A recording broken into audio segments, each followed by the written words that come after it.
Hello guys, welcome to KN cinema centre. ఈరోజు నేను Mirai movie review ఇవ్వబోతున్నాను. Movie run time 2 hours 49 minutes. Movie గురించి చెప్పాలంటే okay movie. ఎప్పుడు చెప్పేదే, కొత్త వాళ్ళు ఎవరైనా వచ్చి ఉంటే కొంచెం సబ్స్క్రైబ్ చేయండి, నాకు కూడా ఎంగేజింగ్గా ఉంటుంది.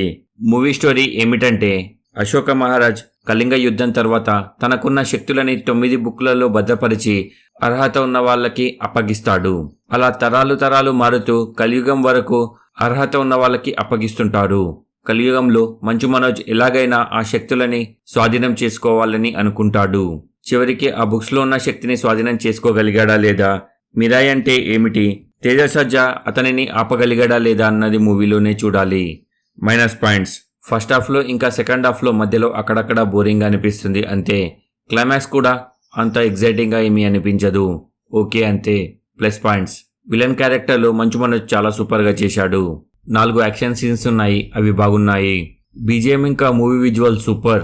చివరిగా నా కంక్లూజన్: యాక్షన్ సీన్స్ కోసం, గ్రాఫిక్స్ కోసం ఒక్కసారి చూడొచ్చు. No adult content, no bad language.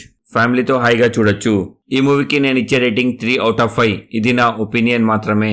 కింద డిస్క్రిప్షన్లో మన ఇన్స్టాగ్రామ్, ఫేస్బుక్ లింక్స్ ఉన్నాయి, ఫాలో అవ్వాలనుకున్న వారు అవ్వచ్చు. నేను ఇచ్చిన రివ్యూ కనుక నచ్చితే లైక్ చేసి షేర్ చేయండి. ఎలా ఉందో ఒక కామెంట్ చేసి చెప్పండి. కొత్త వాళ్ళు ఎవరైనా వచ్చి ఉంటే సబ్స్క్రైబ్ చేయండి. Thank you for watching. జై హింద్, జై భారత్.